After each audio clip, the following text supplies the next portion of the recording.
Hello everyone, welcome back to our channel heavenly home makers. ఈ వీడియోలో ఎవరికీ తెలియని సీక్రెట్ రెసిపీ ఆనపకాయ అట్లు ఎలా వేసుకోవాలో చూద్దాం.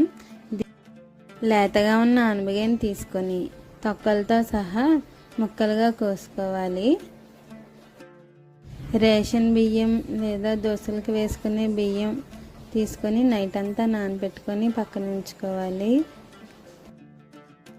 ఉల్లిపాయలు, పచ్చిమిర్చి, అల్లం తీసుకొని కట్ చేసుకొని మిక్సర్ జార్లో వేసుకోండి. జీలకర్ర కూడా వేసుకొని కొంచెం బరకగా పేస్ట్ చేసుకొని పక్కన ఉంచుకోండి. 1 కప్పు ఆనపకాయ ముక్కలకు 2 కప్పులు నానబెట్టిన బియ్యం వేసుకొని మెత్తగా పేస్ట్ చేసుకోండి. 1/2 కప్పు మైదా పిండిని తీసుకొని వాటర్